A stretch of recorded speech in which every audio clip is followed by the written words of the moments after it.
반갑습니다. 집값이 알고 싶다 표현입니다. 오늘도 대한민국 최고의 부동산 전문가 두 분 모셨습니다. 손동기 박사님 어서 오십시오. 네, 반갑습니다. 한문도 교수님 어서 오십시오. 네, 안녕하세요. 자, 요즘에 일기 신도시, 분당, 일산, 평촌, 삼본 이런 데 있지 않습니까? 이런 데 지금 재건축 선도지구도 발표났고 또 선도지구로 발표가 안 난 지역도 지금 재건축 얘기가 좀 나오는 것이 있어요. 이 부분은 감정평가사로서 오래 이런 거에 관여하셨잖아요. 그리고 분당 쪽에 처음에 집 지을 때 그때 감정평가하지 않으셨어요? 제가 이제 1989년도에 분당 신도시 그때 500만 평 감정을 했어요. 그때는 토지만 있으니까 논밭 임야거든요. 아무것도 없으니까. 네. 그때 그게 한 1조 가까이 됐어요. 감정평가 금액이. 화폐같이 따지면 지금 어마어마한 돈이죠, 그게. 지금은 뭐 한 20조 정도 되는 건가요? 그때 평당 10만 원 안팎으로 감정했으니까 보상 자체가. 거래는 한 평당 7만 원도 되고 6만 원도 되고 했거든요. 그랬던 땅들이 지금 뭐 생활 보상 때문에 이제 평당 10만 원 안팎으로 감정했고 집 있는 데는 평당 한 20만 원 감정한 데도 있죠. 근데 이게 그때 주민들이 반발한 게 그거죠. 내 땅을 평당 10만 원에 사가지고 그 당시에 평당 한 200만 원에 150만 원인가 200만 원 분양했을 거예요. LH에서. 분양하니까 내 땅을 싸게 사가지고 10배 넘게 분양가를 매긴다. 이것 때문에 반발이 굉장히 심했고 분당도 엄청 심했어요, 반대가. 제가 그때 이제 포니를 타고 다녔는데 타고 가는데 제 차를 찌그러뜨려가지고 주민들이 감정도 못하게. 네가 뭔데 와서 감정을 뭔데 하고 와서 있냐? 감정하느냐. 네가 왜 내 땅을 감정하느냐. 더군다나 거기는 이제 남단 녹지라고 규제 지역이에요. 아무것도 건축을 못하는 데예요. 아, 그때 당시는. 네, 그린벨트하고 똑같은 거예요. 그쵸. 아예 건축 행위를 못하게 해놓고 여기다 아파트를 짓는다? 그때 경부고속도로도 점령했잖아요. 예. 점령했고. 자, 그랬던 일기 신도시가 요즘 다시 또 재건축 바람이 불고 있지 않습니까? 근데 재건축이 이게 과연 선도지구 선정이 됐음에도 불구하고 저희 표용호 TV 채널에 정말 그 메일이 많이 오는데 선도지구로 선정된 그 아파트 단지에 사시는 분들이 메일을 보내요. 이거 못하겠다. 이런 메일이 많이 와요. 어떻게 보세요? 우리 교수님께서 이거 딱 보시면 선도지구가 이게 갈 수 있을까요? 아니면? 네, 가긴 갑니다. 가긴 가겠지만. 그런데 정부가 얘기한 뭐 32년 입주는 택도 없는 얘기고요. 네. 아마 수순으로 따지면 선도지구 뭐 다 아시겠지만 그게 갑자기 생겼잖아요. 처음에는 일기 신도시법이었잖아요. 지금 우리가 일기 신도시라고 말씀을 나누지만 노도시주택법으로 바뀌었잖아요. 예. 갑자기 법 이름이 왜 바뀌었죠? 여러분 아시겠지만 일기 신도시법이 급조된 법입니다. 뭐 우리가 카르텔을 많이 얘기하지만 건설업자분들 입장에서 그냥 단위별로 재건축 연한이 다 됐잖아요. 30년이 됐으니까 그냥 해도 돼요. 되는데 일기 신도시를 용적률을 높여주려면 자체로 못 높이잖아요. 현재 법상으로. 그러니까 다른 법이 튀어나오면 용적률이 올라가거든요. 그러면 주민 입장에서 용적률을 올려준다 그러니까 좋잖아요. 그건 이제 선거 때 나온 거예요, 공약이. 그래서 대통령 선거 때 나온 건데 그게 급조가 됐습니다. 그 설문조사를 분당만 했어요. 분당은 당연히 다 찬성이죠, 그죠? 그렇죠. 네, 용적률을 올려주겠다는데 싫어할 주민이 대한민국 국민이 어디 있어요? 당연히 사인하죠. 표 찍어주자 이렇게 된 거고 그거를 선거에 이용하려고 만들었다 보니까 급조됐잖아요. 그걸 갖고 하려다 보니까 무슨 일이 벌어져요? 목동, 상계동, 압구정동 주민이 놀고들 있네. 우린 영기 신도시인데 너희들보다 먼저 된 신도시인데 지금 무슨 얘기를 하고 있니? 그치. 그러니까 화들짝 놀란 거예요 또. 그러니까 여기도 다 포함해야 돼. 그러면 영기, 일기 이럴 수도 없고. 예. 이게 더 지방에서 또 얘기를 하네. 뭐 부산의 정관 신도시 이런 데 막 시간이 30년 돼 간단 말이에요. 이거 어떡하지? 당황하죠. 그래서 바꾼 게 뭐예요? 노후로 바꾼 거예요. 노후자 들어가. 근데 그 노후 개념이 또 뭐냐? 이 단지 일대가 있는데 여기 30년 넘은 게 여기 있는데 옆에 보니까 얘들은 또 20년밖에 안 된 거예요. 예. 그럼 여긴 해주고 여기 안 해주면 그림이 안 맞잖아요. 예. 그러니까 기간을 어떻게 바꿔서 20년을 또 바꿔요. 그러면 콘크리트 수명이 우리 회장님도 잘 아시지만 50년에서 100년을 가는데 20년도 안 돼서 부신다? 좀 이상하잖아요. 그리고 대한민국의 폐기물의 98%인가가 건축 폐기물이에요. 그러니까 뭐 환경이고 뭐 그냥 부동산에 매몰된 카르텔들에 의해 가지고 만들어진 급조된 작품이 이거예요. 그러나 이미 만들었으니 어떻게 해요? 만들었으면 이제 수습을 해놔야 될 거 아니에요. 수습의 결과가 뭐예요? 전체를 뭐 미래도시로 간다 그러더니 그 소리는 찌그러지면서 선도지구가 나온 거예요. 그죠? 예. 선도지구도 뭐라 그랬어요? 500% 얘기했어요. 그래서 막 손을 들었었는데 난리 났었죠. 갑자기 300%대로 줄었어요. 왜? 이걸 500%로 늘리면 아파트만 새로 짓는 게 아니라 밑에 땅도 다 부시고 밑에 배관부터 도로부터 다 바꿔야 다 새로 내니까 예. 돈이 너무 들어가는 거예요. 이거 답이 안 나오네? 화들짝 놀래서 그 와중에 분당 같은 경우에 성남 비행장 있잖아요. 그러면 분양할 때 성남 비행장 일대가 그 단독주택지가 좀 있어요. 예. 거기 분양가가 여기 뭐 순회역이나 이런 데보다도 훨씬 그 분양가가 더 높았어요. 그럼 거기는 어떻게 할 거예요? 비행장이 있어가지고 높이는 또 못 진단 말이에요. 예. 이게 난리가 난 거예요. 그러니까 어떻게 돼요? 선도지구로 바꾼 거예요, 패턴을. 그런 이런 아픔이 있단 말이에요. 그 아픔 속에 선도지구가 됐어요. 됐는데 됐는데 지금 되고 나서 주택 거래가 이 언론사에는 이렇게 되잖아요. 예. 매물 싹 걷어들여 호가 4억 올라 이러잖아요. 거래가 없어요. 호가가 오르든 말든 그럼 매물이 없는가 봤더니 있어요. 더 웃기는 건 선도지구 발표가 11월 26일 7일 했잖아요. 한 11월 한동안 불탔어요. 불타야 되잖아요. 그렇죠. 언론에서 불탄다고 막 올렸잖아요. 실제로 탁 까보세요. 거래가 마이너스 거래가 더 많습니다. 그렇지. 거래가 이게 무슨 일일까요? 맞아. 그러면 거기 주민들이 이미 상황 파악한 거예요. 이거 공청회 가서 들어보니까 그 공청회 했거든요. 예. 선도지구 발표 전에 했을 때 주민들이 미래도시 청산일 발표했더니 나가면 쪽팔리니까 그런 수준으로 낮은 거예요. 준비가 안 된 거야. 그러니까 주민들이 그 정보들이 알 거 아니에요. 예. 그럼 주민들 속이 어때요? 좀 이상하단 말이에요. 이게 이렇게 가는 게 맞는지 헷갈리기 시작하는 거지. 그 와중에 블록이 4개잖아요. 단지가 보통 4블록 정도가 돼요. 그럼 또 거기에 대장은 누가 할 거예요? 다 조합장이 계시잖아요. 동을 예. 받아가지고 통합했어요. 통합위원장이 아직 안 정해졌잖아요. 그럼 서로 하려고 또 싸울 거 또 아니에요. 뭐가 있겠죠. 알력이. 그리고 감정평가할 때 도로변에 있는 거고 안쪽에 있잖아요. 안쪽에 있는 사람은 우리 집이 조용해서 더 좋아 이러고 바깥쪽에 있는 사람은 우리가 도로에 빨리 나가서 더 좋아 이러고 감정가가 다르게 나왔어. 예. 싸움 나요 안 나요? 이런 과정들이 이제 앞으로 계속 벌어질 거란 말이에요. 그러면 생각보다 오래 걸릴 거다. 이거를 주민들이 좀 인지하고 있는 것 같고 그게 시장에서 스며들기 시작하면 현재 주택 가격이 지금 저 분당이요. 32평대가 15억에서 16억 하고 15억, 16가요. 네, 선도주가 된 데는 안 된 데 얘기하는 거예요. 된 데는 22억대예요 지금.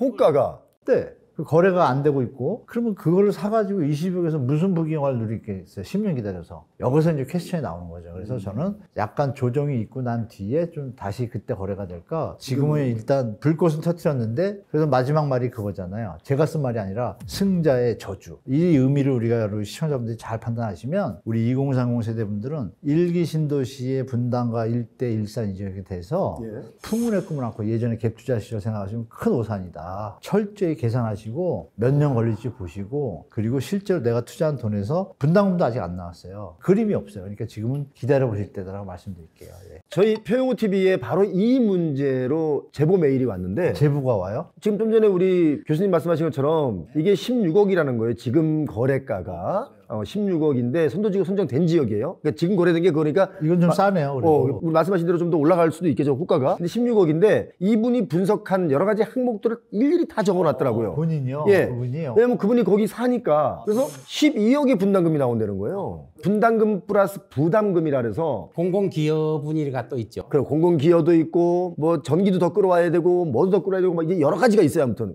우리가 그냥 흔히 건축비 분담금 말고요. 그러다 보니까 이게 한 12억 선이 나온다고 하면서 저희에게 왔길래 저희가 아무리 계산해도 12억은 나올 수가 없다. 지금은 예. 계산이 안 돼요. 그래서 제가 계산이 안 된다. 계산이 안 되니까 뭐예요? 불확실성이 있으니까 이게 불안한 거예요. 맞아요. 오히려. 차라리 얼마, 대략 얼마라고 아예 딱 뭐가 나오면 이걸 돈을 어떻게 구하지 이런 고민을 할 텐데 불확실성이 있으니까 이게 더 불안해서 이걸 해야 되냐 말아야 되냐 결론이 안 한다는 주민들이 많다는 거예요. 그래서 이걸 이제 진행하냐 마냐를 결정하는 건다는 건데 어떤 사람들은 하자, 어떤 사람은 하지 말자가 있는데 거의 이게 지금 반반이라는 거예요. 그렇게 됐어요? 90% 동의했는데? 그거는 모르고 한 거지, 모르고.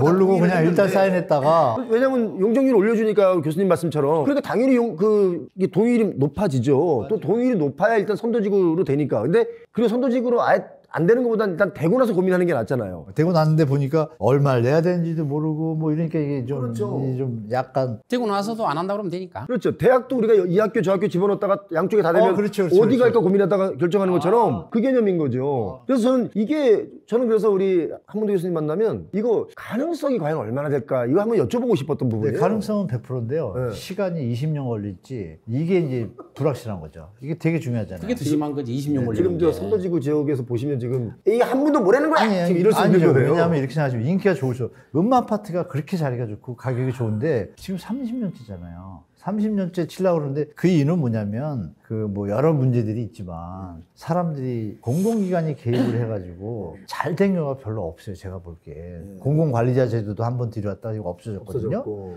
그러니까 공공기관이 아니라 민간인들이 타협해서 할 수 있는데 거기다 대고 뭐가 딱 들어오면 걔가 도리어 도움이 되는 것이 아니라 이걸 가지고 분석을 해야 되고 재산 가치라고 이런 과정이 더 늘어나요. 시간이. 그래서 저는 이게 시간이 암만 빨라도 10년 솔직히 제 생각에 잘못하면 15년 이상 갈 수도 있다고 최소한 저는 보는 10년 거죠. 이상은 걸리겠죠. 회장님도 잘 아시니까 10년 얘기하시잖아요. 근데 정부 얘기하는 건 뭐예요? 4, 5년 뒤 입주예요. 택도 없는 소리. 4, 5년이라는 건 좀 너무 빠른 성향이 있는 거고. 주민들이 반대할 수도 있죠, 중간에. 사실 저는 그 고민을 좀 제가 해봤습니다. 뭐냐면 단독주택의 경우는 내가 재건축을 할래 안 할래 라고 내 개인의 의사결정을 통해서 속도가 나든 안 나든 결정이 나잖아요. 근데 공동주택은 너와 내가 다 서로 합의가 돼야 이게 같이 부시고 같이 짓는 거 아니에요. 동의 안 되면 안 되는 거예요. 그러면 201호 너만 부시고 너만 지어라 이럴 수는 없잖아요. 그렇죠. 그렇잖아요. 그러니까 이런 문제 때문에 주민 합의라는 게 제일 중요하고 합의가 빨리 이루어지면 속도도 빨리 나는데 그게 진짜 어려운 거 아닙니까? 우리 저 감정평가사로서 만약에 선도지구가 재건축이 다 됐어요. 좀 빨리 됐어요. 그러면 가격도 그렇게 많이 치고 올라간다고 보십니까? 지금 부동산 시장이 암울한데 재건축이 성공하려면 두 가지가 전제가 돼야 돼요. 하나는 분담금이 적게 들어야 돼요. 분담금이 많아지면 반대해요. 뭐 서울시내 어떤 아파트 보면은 다 지었는데 분담금 더 내라 해가지고 못 들어가게 하는 경우도 있잖아요. 하여튼 분담금이 많으면은 재건축은 실패하는 거예요. 또 한 가지는 부동산 값이 지속적으로 올라줘야 되는 거예요. 그게 만일에 부동산 값이 앞으로 떨어진다. 다 주민들이 부담을 해야 돼. 떨어지는 거에 대해서. 분양이 안 되면 다 안고 가야 돼요. 그렇기 때문에 부동산 값이 계속 올라야 되고 분담금이 최소화돼야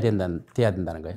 저는 이것보다도 이제 한 교수님께서도 말씀하셨지만 오래 걸린다고 했는데 우리나라 그 건설이 가장 안타까운 게 제가 30몇 년 전에 감정평가했다잖아요. 그때 제가 29살인가 그랬을 거예요. 저도 29살 때가 있었어요. 그런데 그때 감정할 때 허허 벌판을 감정하면서 느낀 게 야 여기 살기가 너무 좋다. 내가 분양을 받아야 되겠다. 그런데 분양 신청을 했는데 계속 떨어지는 거예요. 그런데 떨어져서 결국 못 가고 이제 서울 왔는데 뭐 결과적으로는 잘 됐다고 볼 수 있죠. 거기가 살기가 너무 좋아서 저는 진짜 살고 싶었어요. 분당. 계획도시 중엔 너무 잘 된 도시잖아요. 그때는 허허 벌판이었잖아요. 네. 근데 문제는 뭐냐면은 30년 됐는데 재건축한다고 하더라고요. 야 그러면 30년짜리를 지으려고 아파트를 이 대단지에다가 삼본, 평촌, 뭐 일산, 중동 5개 1기 신도시를 지었나? 저는 이렇게 생각하거든요. 30년짜리 아파트를 지었다? 근데 지금 재건축을 한다고 그러잖아요. 재건축을 한다. 그러면 지금 또 재건축을 하면 30년 후에 또 짓나? 저는 또 짓는다고 봐요. 저는 이거는 건설 경기 살리는 데는 좋을지 몰라도 한 번 지면 콘크리트라는 게 아무리 못 가도 70년, 80년은 가야 돼요. 100년까지는 살 수 있어야 돼요. 그 다음에 재건축 문제가 나오는 거지. 30년 지나서 재건축 나온다? 저는 지금 짓는 것도 또 30년 후에 또 부시고 짓는다고 봐요. 물론 뭐 건설 경기 이런 것도 있겠지만 왜냐하면 지금 분당에 짓는 분들이 분담금을 적게 내기를 원하잖아요. 우리나라는 아파트는 대부분 벽체식으로 짓잖아요. 벽체식은 싸요. 근데 기둥식으로 튼튼하게 지면은 비싸요. 그럼 주민들은 어떻게 생각하겠어요? 싸게 지려고 그러죠. 분담금 지금 당장 적게 내는 게 원하죠. 내가 살아봐야 뭐 한 30년 사나? 이렇게 생각하고 싸게 짓다 보면 또 30년짜리 또 짓는 거예요. 이게 문제예요. 계속 반복되는 거죠. 네, 계속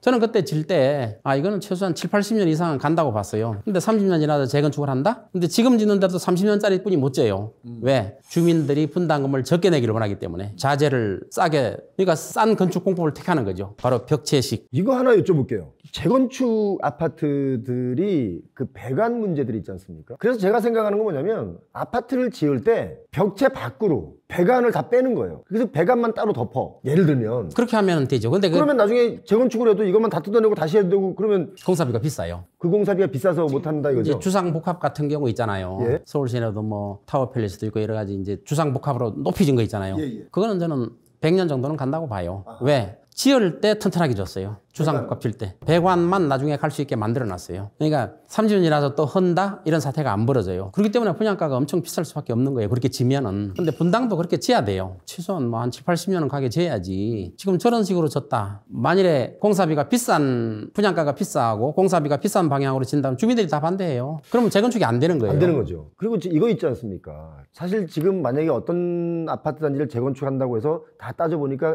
가구당 건축 분담금이 얼마가 나온다. 라고 이제 예상치를 제시를 하지 않습니까? 여기서 우리가 간과하는 게 뭐냐면 시간이 지나면 이게 여러 가지 그 물가 상승분을 따져서 트리거를 걸기 때문에 분담금이 시간이 가면 올라갈 수 있어요. 딱 한 번 정해지면 이걸로 가는 게 아니라 조금씩 더 올라갈 수 있어요. 이걸 간과하면 안 된다. 올라갈 수 있는 게 아니라요. 전국의 재건축 현장은 100%다 올랐습니다.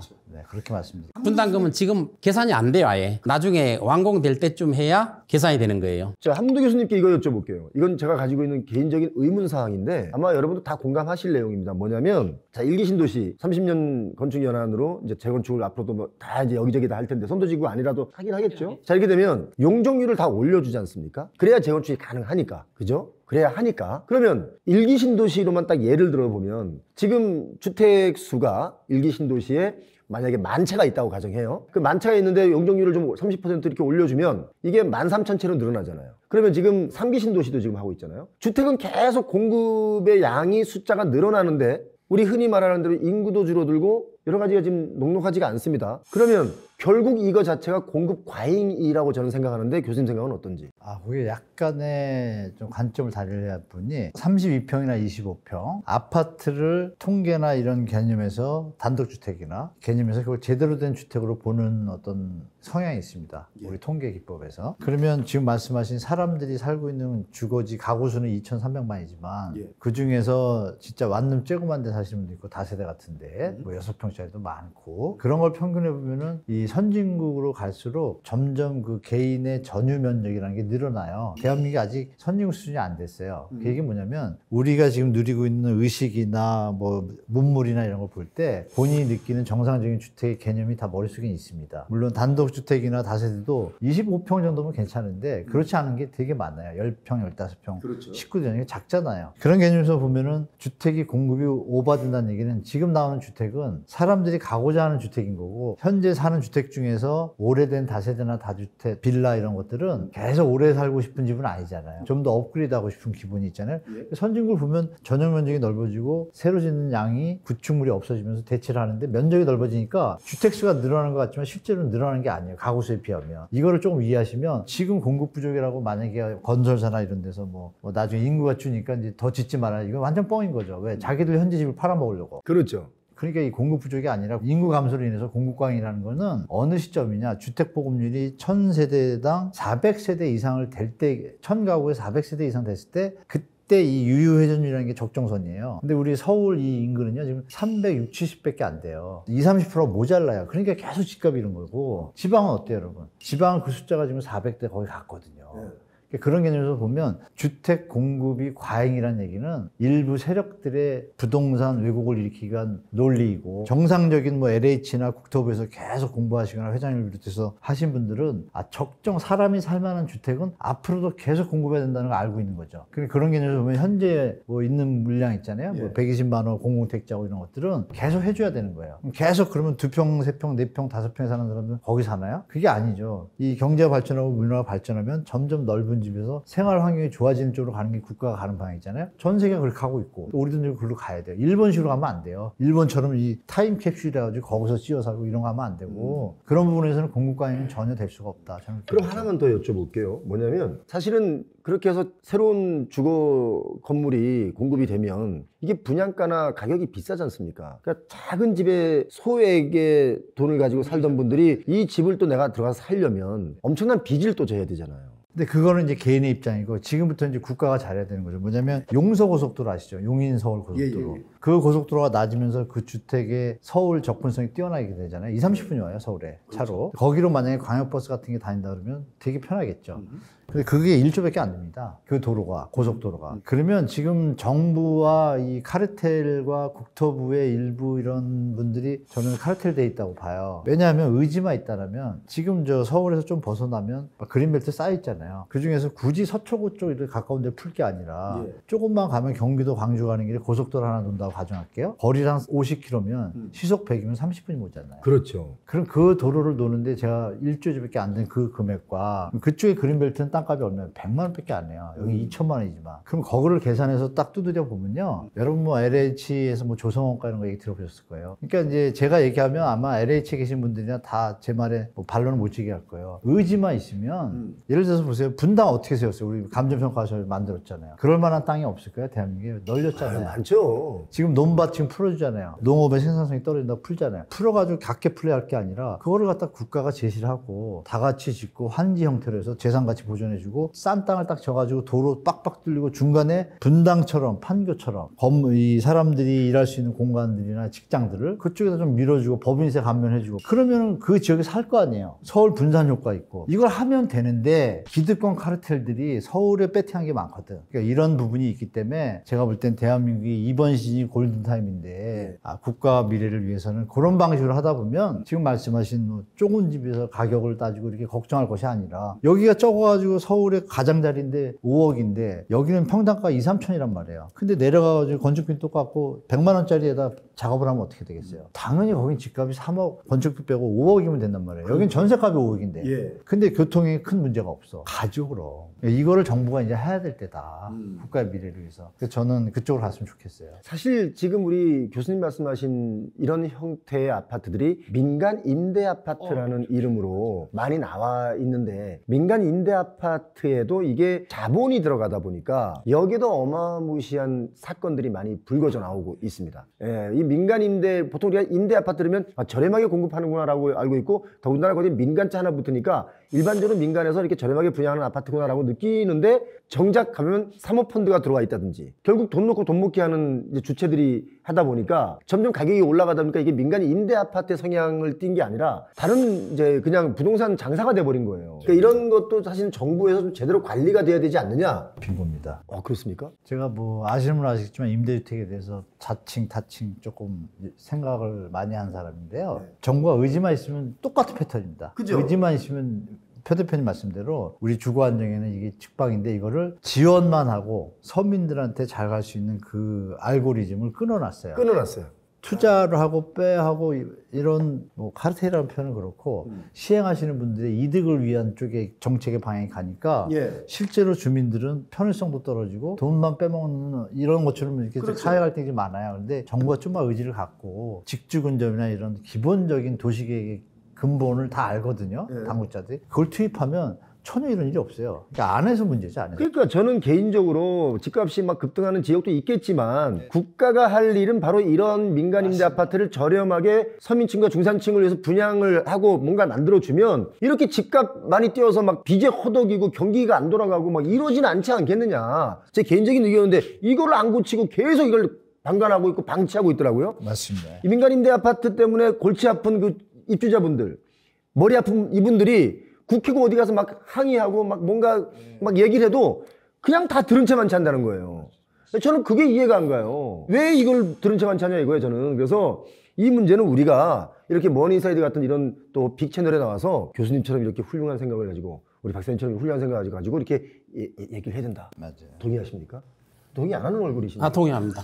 그렇습니까? 우리나라 정부도 이제 싱가포르 가가지고 연구를 하고 왔어요, 오래전에. 근데 그대로 안 해요. 자주 가요. 정부기관에서 이제 연수도 가고 그 모델을 보러 가요. 근데 왜 안 해요? 갔다 와서 그냥 구경만 하고. 싱가포르는 대부분이 임대주택이잖아요. 싱가포르 전체 땅의 90%가 국유잖아요, 국유. 대부분 임대주택. 근데 임대주택이 엄청나게 좋아요. 집이 너무 좋아요. 근데 그런 거를 가서 연구를 해서 그대로 써먹어야 되는데 그냥 보고만 온단 말이에요. 보고 와서 잊어먹어요. 그리고 또 보러 가요. 또 보러. 저는 서울시에서 뭐 갔다 왔다 그러더라고. 그 싱가포르의 모델, 너무 좋다. 그냥 좋은 걸로 끝나고 귀국하면 또 잊어먹는 거예요. 잊어먹고. 그 모델을 따르면 진짜 좋아요. 싱가포르 모델을 따르면. 네, 맞습니다. 그래서 이런 부분에 대해서 우리가 좀 더 맑은 정신을 갖고 깨어서 이걸 좀 바라봐야 되겠다. 그런 말씀 드립니다.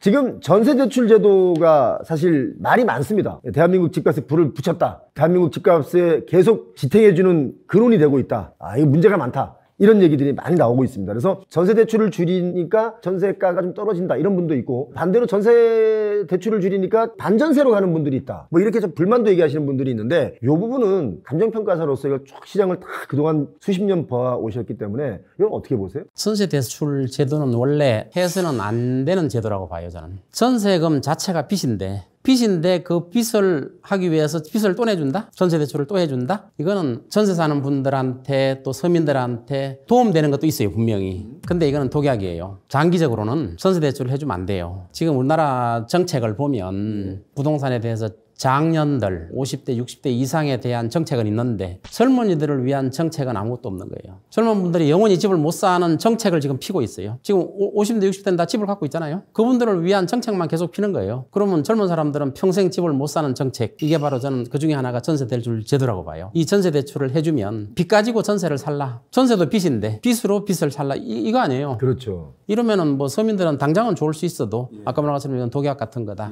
전세대출 자체를 저는 해서는 안 된다는 거죠. 물론 해서는 안 된다 그러면 또 그럼 우리는 전세금 부족한데 어떻게 가느냐 이렇게 말하시는 분도 있겠지만, 장기적으로는 젊은 분들을 위해서는 전세대출 제도는 없애야 돼요. 전세대출을 사실 이렇게 좀 줄이거나 이렇게 폭을 많이 낮추잖아요. 그럼 집값이 따라서 내려올 수밖에 없다고 저는 봅니다. 그렇죠. 이거 왜냐면 집값이 전세 대출을 많이 해주니까 그걸로 계속 집값이 버블이 있었거든요. 전세값 자체가 올라가는 거죠. 그것 때문에. 지금 그 허그에서 보증 한도도 지금 약간 줄이는 분위기 때문에 지금 다주택자분들 중에 임대를 놓는 분들 있지 않습니까? 이분들은 지금 불만이 사실 많아요. 왜냐면 너무 줄여놓으면 이거 어떻게 우리가 이거 감당하냐 이런 분들이 있는데 이게 계속 대한민국이 전세 대출로 인해서 빚이 많이 늘어나면서 결국 이 집값 버블을 전세 대출로 받쳐주고 있으니까 올라간 거거든요. 그런 면이 있다고 저는 개인적으로 생각하는데 한문도 교수님이 이 분야에 대해서 아주 해박하게 다 알고 있을 것 같아요.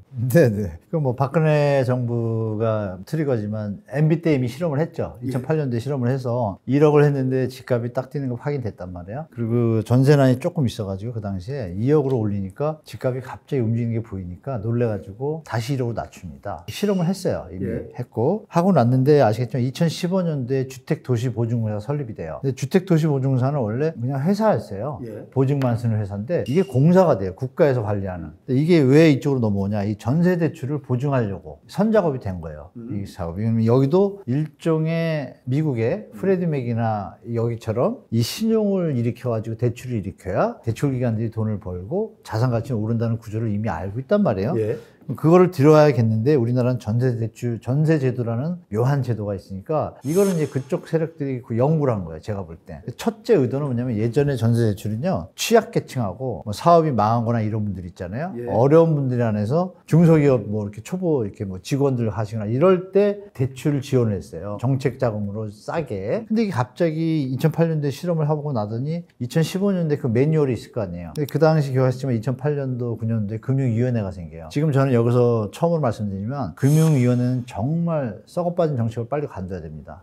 제가 지금 나중에 뭐 또 말씀드리겠지만 금융위원회가 이 대한민국 집값을 이렇게 망가뜨리는 것 같아요. 개인적으로. 자, 3억짜리 집이 있어요. 박근혜 때 이제 150% 공시 가격의 150%까지 대출을 가능하게 하고 전세가 그리고 거기에 보증을 주택도시보증공사가 생기면서 쓰게 하는 거예요. 그러면 3억짜리 집이 있어요? 그러면 계산해보면 105%가 나와요. 3억이면 105%면 3억 1,500까지 전세가 되는 거예요. 그러면 제가 3억짜리 집을 갖고 있어요. 그럼 이 집을 3억 1,000원에 팔아요? 바보 아니에요? 4억에 팔아야죠. 그렇죠. 5억에 팔거나 전세가 끼는데 왜? 집값이 앞으로 또 오를 수도 있으니까. 그렇죠. 그러니까 당연히 집값이 오르잖아요. 4억, 5억. 근데 여기서 그게 뭐냐면 3억이잖아요. 그래서 처음에 3억 대출해줬어요. 그러니까 집값이 3억짜리에다가 4억, 5억이 된 거예요. 맛을 봤단 말이에요. 그러니까 초이노믹스 이분이 이 펌핑하는 어떤 카르텔들의 5억으로 올린다는 얘기를 서민들을 볼모 삼아가지고 서민들이 전세 대출을 편하게 해줘야 된다 이래가지고 저금리로 5억으로 해버린 거 갑자기. 그러니까 집값이 7억 8억 올라가죠. 그러니까 바로 2배 뛰죠. 5억 8억. 그럼 문재인 정부 때는 이걸 알면 하지 말아야 줄여야 되는데 이걸 더 풀어주는 분위기예요. 금액은 그대로인데 제한을 많이 없애는 거예요. 또 뭐 여러분도 아시지만 이거는 뭐 박근혜 때 생겼던 인정소득, 소득도 없는데 해줘. 그러니까 인정소득이라는 단어가 거기서 나와요. 우리는 보통 대출 받으면 소득증명서 내고서 거기 비율 계산하잖아요, 은행에서. 그게 아니라 내가 카드를 3천 썼으면 얘는 한 1억 보나 보다 하고 인정을 한다는 거야. 이런 말도 안 되는. 그럼 남의 거 빌려다가 1년 막 쓰면 5억 대출 바로 되잖아요. 그러니까 인정소득이라는 건 누가 만든 거예요? 이거 말도 안 되는. 박근혜 때 나온 거예요, 이게. 그러니까 이거를 만든 게 지금. 네, 그 사람을 찾아야 됩니다. 이 사람 찾아서 압수수색 들어가야 되는데 말도 안 되는 그걸 던져서 주택 가격이 펌핑되게 만들어 놨잖아요. 그 와중에 마지막으로 뭐 던졌어요? 유주택자 전세대출. 그러니까 유주택자들이 뭐야 이거 전세대출 금리도 싼데 하나 더 갭투기해. 갭투기. 이런 갭투기판을 만든 게 전세대출이다. 아니나 다를까 이것이 그러면은 어느 정점에 가면 전세 사기꾼들이 나왔잖아요. 바보가 아니니까 이렇게 되는 거죠. 4억짜리 집이야. 야 우리 6억 계약을 치면 전세대출 105% 나오니까 7억 돈이 땡겨져. 그리고 너 노숙자나 바지상 세워놓고 폭파하면 우린 더블 버는 거야. 머리가 좋은 대한민국 국민들이 뭐 그런 얘기도 있잖아요. 중동에 가가지고 콩나물 이렇게 자랄 때 3일 만에 자라는 명항이라 그래가지고 그 사우디 왕자한테 막 팔아먹어가지고 대한민국이 사기꾼 최고 뭐 이거 찍었대잖아요. 그러니까 좋은 쪽으로 생각하면 머리가 좋은 거예요. 그러면 이런 판을 정부가 깔아놨으니 지금은 젊은이한테 갔지만 그 당시에 40, 50대 분들이 이걸 파악한 거예요. 그리고 지금 따뜻하게 지금 불로소득을 많이 일으켰잖아요. 정부 덕분에. 그러니까 이 부분이 그러면 지금 젊은이들한테는 뭐예요? 재앙이 돼버렸잖아요. 그렇죠. 그게 문제예요. 이게 이제 문제인 거예요. 미래를 생각 안 하고 쉽게 말하면 꼰대들이 지들 이 먹을 거리만 찾고 후배들과 자기 자식만 챙기고 다른 국가를 생각 안 하고 이런 편협한 어떤 정책으로 갔기 때문에 지금의 사태가 벌어졌다. 그래서 저는 조금 이게 좀 과장된 것도 아니고 실제 팩트고, 만약에 여러분 생각해 보세요. 지금 전세를 금리 1%로 대출을 7월 하면 어떻게 될까요? 집값 100% 뛰죠. 100% 막 뛰죠. 거꾸로 전세 대출이 앞으로 없다 그러면 어떻게 될까요? 떨어지죠. 자, 아까 인정소득을 갖고 있는 분은 나중에 2년차 지나서 4년차 지나서 넘어갈 때 그 돈이 있어요, 없어요? 대출 받으니까 없잖아요. 없죠. 그럼 2, 3억 샤이로 가야 될 거 아니에요? 그럼 집값은 당연히 내려오죠. 집주인 입장에서도 얘가 돈을 낼 게 없으면 당연히 내려주죠. 지금 집주인들이 현찰 들고, 기억나시잖아요. 2022년도에 역전세 나니까 돌려줄 돈이 없어가지고 나라에서 임대인들도 대출해줘요. 그러니까 대한민국의 부동산은 정부와 정책에 관련된 이 사람들이 다 망가뜨리는 겁니다. 제가 볼 때. 그래서 지금도 늦지 않았다. 전세 대출을 차근차근히 줄여나가면서 젊은이들에게, 이게 천일의 칠면조예요. 전세 대출 1%에서 좋은 것 같은데 집값이 2억이 더 뛰었네. 1년 동안 사서 열심히 벌었더니 1억 벌었는데 집값은 2억이 올라서 다 뺏기는 거예요. 근데 전세 대출이 없으면 어떻게 돼요? 내려오죠. 집값이 안 올라가잖아요. 그럼 내가 일한 소득에 대해서 대가를, 미래 희망이 예측이 가능한데 지금은 다 5% 세대잖아요. 그러니까 이런 부분 때문에 전세 대출은 대한민국을 망가뜨리는 암덩어리다. 저는 우리 한문도 교수님의 지금 이 설명에 진짜 100% 전 동의합니다. 지금 어떤 분들은 그런 말씀하시는 분들이 있어요. 전세 대출을 조이거나 뭐 좀 그러면 우리 서민들 어떻게 살으라 그러냐, 이런 뉴스들이 나오는데, 이런 뉴스들이 누가 공급하는 뉴스냐면 보통 부동산 관련하는 데서 이런 뉴스를 공급을 해요. 그럼 기자들은 그걸 받아 쓰잖아요. 그러면 마치 이 여론이 대출 안 해주면 어떻게 하냐, 전세 대출 정부가 잘못하는 거 아니냐, 뭐 이런 식으로 몰아붙이면 정부 입장에서 이거 안 되겠냐고 또 대출 또 해주고, 이런 식으로 지금 몰고 가는 게 아닌가. 제가 하나 추원드리겠는데요. 전세 대출 약간 쪼이니까 기사가 뭐가 나왔냐면, 서민들 어떻게 살라고 월세로 내몰리나 이런 거 있잖아요. 정말 이거 좀 기레기도 아니라 이거는 기레기 따따블인데요. 저 나쁜 기사라고 왜냐면 봐요, 보세요. 기사 자체가. 전세가 5억인데 내몰린다고 하잖아요.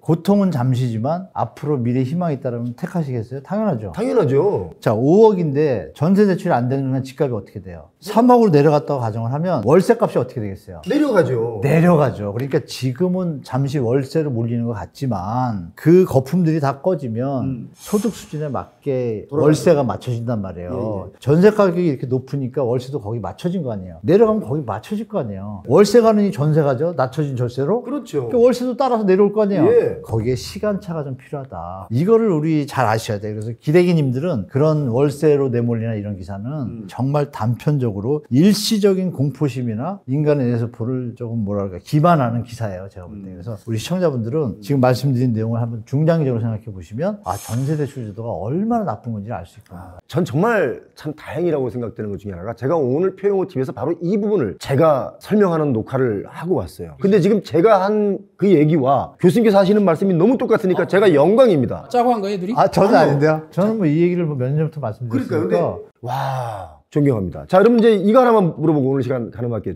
앞으로 전세 가격이 오를 것 같습니까? 내릴 것 같습니까? 단기적으로 보면. 정부 정책이 큰 영향을 미친다고 보죠. 아까 말한 것처럼 전세 대출 제도를 점진적으로 줄여 나가야 돼요. 정부가 전세금을 오히려 올리는 역할, 또 집값을 올리는 역할을 많이 했잖아요. 그리고 그 DSR도 과거에 연기했었고, 정책 자금을 풀어서 대출을 많이 해주잖아요. 몇십 조를 푼 적도 있죠. 보금자리 주택론 해가지고 집값을 올렸잖아요.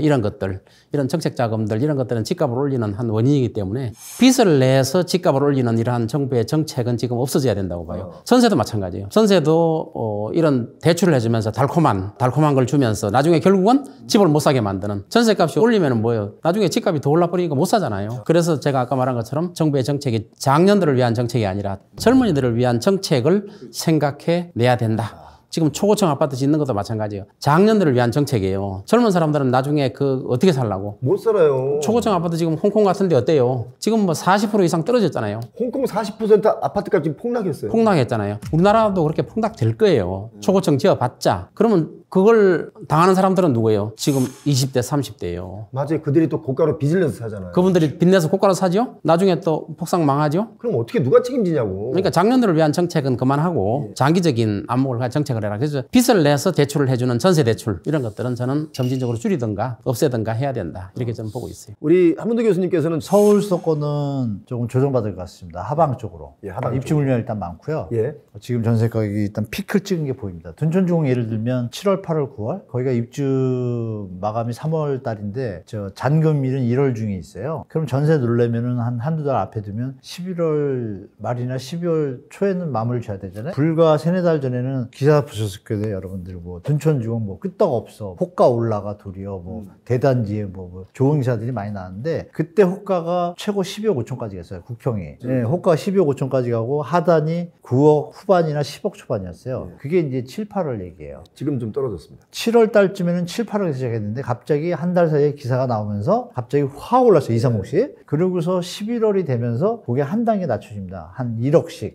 그래서 하단이 9억 후반대에서 11억대로 내려와요. 이렇게 최고는. 그리고 12월에 들어가긴 다시 급격하게 또 1억이 쭉 빠져서 하단은 8억 중반 하반도 있고 최고가는 10억 후반대로 멈춰요. 그리고 90%의 물건이 9억대로 내려와요. 이 와중에 계엄령만 이게 터졌잖아요. 심리는 더 죽을 거고 그러면 이때 조정된 가격이 주위에 시장에 영향을 미칠 거 아니에요? 그러면 원래 구축에 있던 분이 나 9억에 사는데 신축이 9억이네, 8억이네, 이사 가야지. 그럼 빠질 거 아니에요. 그럼 이게 회전상 하방 압력이 세게 나오는 거죠. 그래서 그 부분이 강동구발에서 출발해서 또 내년 3월부터 6월 사이에 동대문 쪽에 또 한 8천 가구가 들어와요. 맞습니다. 이게 이제 양쪽에서 이렇게 하면 제가 볼 때 이 분위기상 전세 대출금리가 또 높고 이런 거 볼 때 전세 가격은 하방 조정 쪽으로 많이 갈 것 같다고 좀 말씀드리겠습니다. 지방은 좀 다릅니다. 지방은 어떻습니까? 지방은 강보합 갈 것 같습니다. 강보합 오히려 네네. 거기는. 지방에서 임대 사업하시는 분들은 강보합이라는 말씀 듣고 약간 좀 좋아하시겠는데 저는 기본적으로 전세 가격도 좀 조정받을 수 있고 월세 가격도 조정받을 수 있다라고 저는 보는 이유가 특히 중고가 아파트의 경우는 지금 경제 성장률이 2% 아래로 지금 내려갔지 않습니까? 전망치가. 지금 어떤 문제가 있냐면 기업들의 고액연봉자분들의 인원 감축이 들어갔어요. 구조조정이 지금 심하게 이루어집니다. 이분들이 좀 더 나은 입지 아파트를 사면서 고가를 자꾸 부추겼던 그 분들일 수 있거든요, 계층상. 근데 이분들이 이제 실직을 한단 말이에요. 그러면 이 아파트의 원리금을 갚을 수 없기 때문에 아파트를 구매하지 않을 가능성이 더 높겠죠? 이러면 그 시장 자체가 좀 더 심하게 얼어붙을 수 있다. 저는 개인적으로. 그래서 지금 우리나라의 많은 이 기업들이 또 해외 일자리가 많이 늘어났거든요. 한 100만 개 정도가 늘어났대요. 우리나라 돈으로 해외에다 일자리 100만 개가 늘어났기 때문에 그만큼 우리나라의 일자리 또 줄어든 거란 말이에요. 이게 뭐 매년 해마다 푹 줄어드는 건 아니지만 이렇게 되면 결과론적으로 지금 중산층 자체도 이 원리금, 특히 대출금리의 원리금들을 다 갚을 수 있는 능력들이 없을 수 있다. 25년도에. 저는 그런 생각이 좀 있는데 동의하십니까? 네, 동의하죠. 이제 전세값이 오르느냐, 부동산 값이 오르느냐 이런 개념보다도 경기 침체가 오느냐 안 오느냐 이게 관건이에요. 경기 침체가 와버리면 부동산 값은 따질 수가 없는 거예요. 부동산 값을 어디 오르고 내리고를 따져요. 끝나는 거지. 이미 어떤 학자분들은 이미 침체가 시작됐다라는 분도 있거든요. 이런 경기 지금 우리나라 대기업 중에서 50개가 넘는 대기업이 지금 뭐 위기설이 있는 대기업도 있잖아요. 50개 이상의 대기업이 벌어들이는 영업이익 가지고 이자도 못 갚는 데가 50개가 넘어요. 대기업이. 50%가 넘죠. 자, 이거는 부동산 값이 오르고 내리고 이런 문제가 아니에요. 나라 전체가 망가지는 문제예요. 우리나라 기업이 이런 상태. 우리나라 지금 R&D 투자 같은 경우가 대폭 줄였잖아요. R&D 투자가 너무 적어요. 그러니까 우리나라 일자리가 없으니까 머리 좋은 엔지니어들이 다 외국으로 가잖아요. 외국으로. 엔지니어 타생하면 10명 중에 뭐 4명 정도는 외국으로 나간다고 그래요. 거기는 고액 연봉을 주고 우리나라 일자리가 자꾸 줄어들잖아요. 그래서 R&D 투자를 너무 안 하고 반도체나 이런 AI 부문을 확장시켜야 되는데 오로지 그냥 콘크리트가 금덩어리가 아니잖아요. 금은 안 깨지는데 콘크리트는 깨져요. 콘크리트에다가 엄청 투자를 하고 반도체는 R&D를 엄청 줄여나가고 나중에 젊은 사람들이 나중에 어떻게 되겠어요? 우리 그 선배들은 왜 이따위로 만들어놨냐? 왜 콘크리트에다 들어가지고 우리는 썩은 콘크리트에 살라고 반도체는 자꾸 줄어들고 그렇지 않아도 반도체 압력이 굉장히 심하잖아요. 외국에서 저 트럼프 리스크 때문에. 그래서 콘크리트에 투자하는 거는 이제 좀 자제해야 된다. 경기 침체 자체가 지금 위험하다. 좋은 말씀입니다. 그 말씀은 정말 감명 깊어요. 콘크리트는 깨지는데 금은 안 깨지는 거다. 그런 멘트는 어디 학원 다녔다고 오시는 거예요? 아니면 애드립으로 생각나시는 거예요? 자, 지금 한국 경제 성장률이 아까 좀 전에 말씀드린 대로 이제 하향으로 지금 내려왔는데요. 이런 것들은 우리 부동산 시장에 어떻게 영향을 미치게 될지 뭐 같은 이야기일 수 있습니다만 한 교수님 어떻게 생각하십니까? 경제 성장률이 지금 뚝 떨어졌거든요. 어디서도 제가 말씀드렸지만 이 첫눈에 반한 사랑보다 이 스며드는 사랑이 영원히가 오래 가잖아요. 대한민국 부동산이 지금 이게 첫눈에 다 반해가지고 그 상태인 것 같아요. 근데 지금 경제 상황이 점점 우리 회장님 말씀 주신 것처럼 침체의 느낌을 갖는 그 스며드는 느낌을 다 느끼고 있잖아요. 온 국민들이. 그러면 이게 언젠가 푹 젖을 거 아니에요. 그러면 정말 옷 벗어야 되잖아요. 그 순간이 올 수도 있다. 저는 그렇게 보는데 시기의 문제지. 그래서 우리 시장 참여자들이나 우리 머니인사이드 구독자 여러분들은 예전에 그 10년의 호황 있잖아요. 저는 그게 세 번째 판이거든요. 부동산에 30년 했는데 그걸 세 번을 했는데 세 번이 다 똑같았어요. 결국은 조정됐단 말이에요. 예. 이번 판이 다르리라고 전혀 예측이 안 돼요. 아, 같을 것이다. 네. 그런데 그 폭이 예전보다 더 심하다는 걸 알기 때문에 이거 정말 조심해야 되는구나. 그래서 분명히 말씀드리지만 분명히 10년 안에 거의 일본 수준보다는 약하지만 그 트렌드에 거의 준할 가까운 것이다. 어떤 이 프레임들이 시장에 새롭게 자리 잡을 거다.